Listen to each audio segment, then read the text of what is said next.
What's up, Wargamers? Welcome back to World of Wargaming. I'm Isaiah. Welcome to the Canada.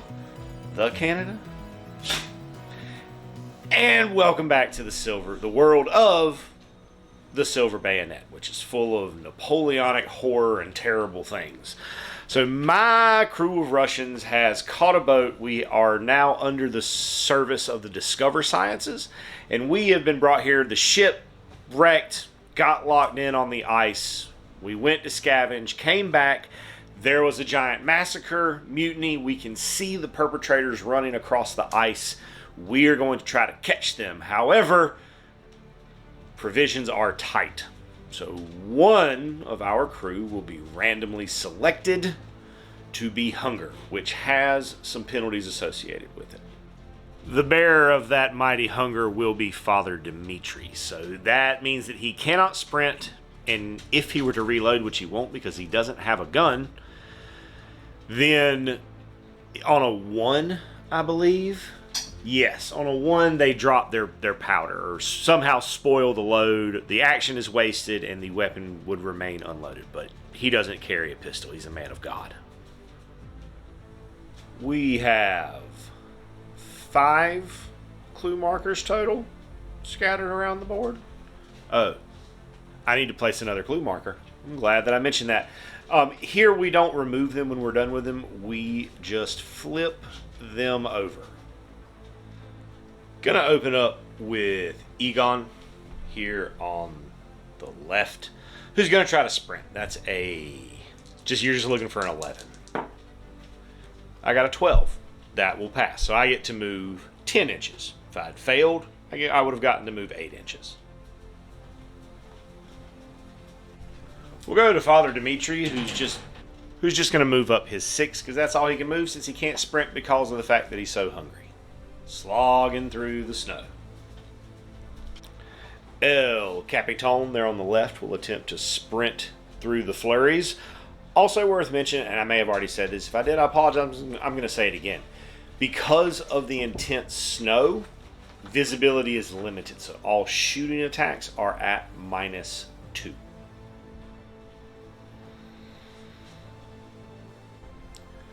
Then would come the monster phase normally. As there are currently no monsters on the field, play will continue to me. You activate half your crew rounded down.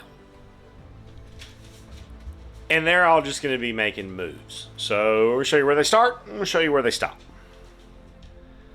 Just full line sweep across the board towards these heathens that have absconded with the supplies that we need to survive the long, hard winter.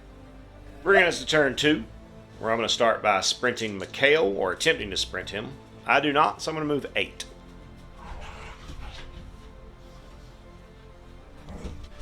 Egon just needs to get far enough to get to that. He's not going to be able to search it, you just want to get to it. Yes, even on a fail, though, I would have gotten far enough to be in contact with it for next turn.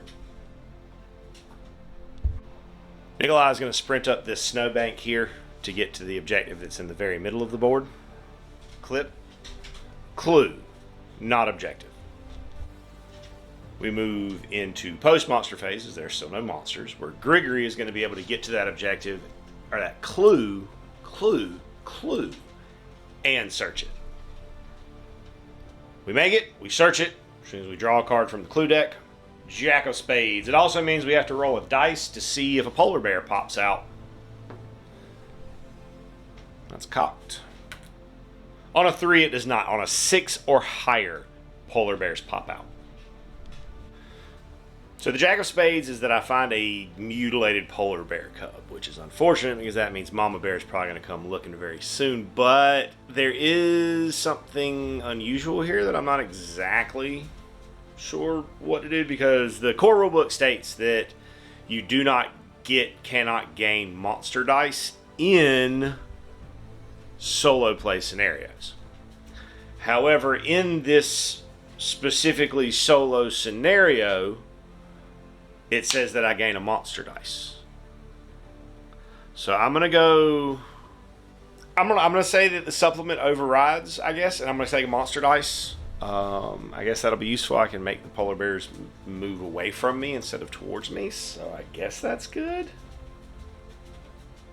And since no one else is going to be doing anything particularly special or entertaining, we'll just go ahead and get their movements out of the way. Everybody who could sprint made their sprint, and Father Dimitri shuffles along behind through the snow, complaining of his grumbling belly. New turn. We'll start with Nikolai searching that clue.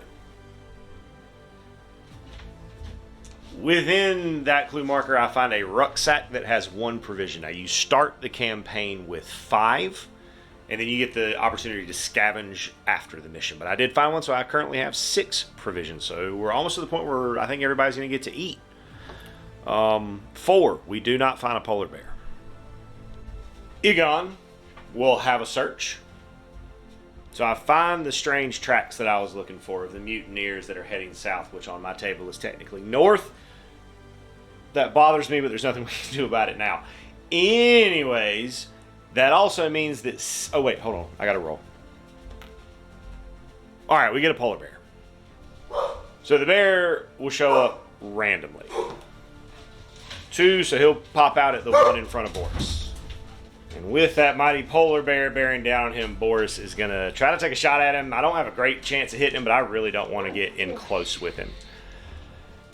In Silver Bayonet, we have 2 dice. We have a skill dice and a power dice. We roll both of them, and we're looking to beat their defense. I got a 10, which would not hit, but we have this thing called the Fate Pool, which is a certain amount of each kind of dice that you have to re-roll things. So I'm going to try to get a better roll. The exact same roll with a different dice. So that's just going to be a miss. And with that, we now have a monster on the table, so we'll go to monster phase, and this polar bear is going to come slap tor out of me. So with the monsters, I use these dice: skill, power. Ooh, that's a 16, 17, 18, 19. That's definitely going to hit me. I do not have any armor on. It's power, +1. For strong, so 7 damage. And he'll back away an inch. So at this point, I have the tracks. I don't really need to search any of these other clues, which means I don't have to deal with any other polar bears. So I think that's what I'm going to do. I'm just going to try to deal with the one over there and just scurry myself off the board as quickly as possible. So all these guys are just going to be booking. So we're starting over here on this side with Egon, who is going to try to shoot this bear because there is a chance that the bear will run away and lick its wounds, which would put it pretty much behind me everywhere and give me a better chance of getting away.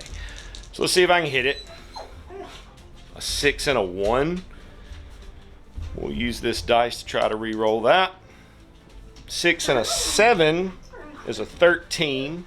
Plus my accuracy of 2 is a 15. That's definitely going to hit. And then 15 and then -2 is a 13, but the rifle reduces their armor by 1, so it reduces it to a 13, so it will hit. It's a skill weapon, so it will hit for 6. And then Egon will move away. Boris is going to go next, and he's just going to try to sprint the heck away from this bear. He does sprint away, making sure to give the bear a plenty of berth of a curve in my movement to make sure that I don't draw it into combat. We'll go with Nikolai, who is going to move. We're going to sprint. We sprint successfully. Okay, so we're going to roll here to see if this bear goes and licks its wounds. On a 1 to a 4, on a 2, it will disappear and lick its wounds. It'll heal 1 health, and it will come back next monster phase. And then our remaining friends over here will just get a move on. Father Dimitri shuffles.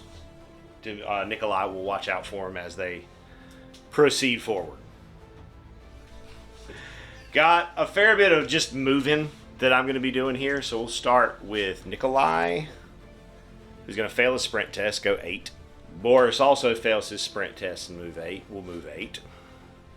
Egon, however, passes his sprint test, cutting up past that outcropping and making his way to pursuit. Polar Bear pops out here where I am going to use my monster dice that the scenario gave me to make him move away from me.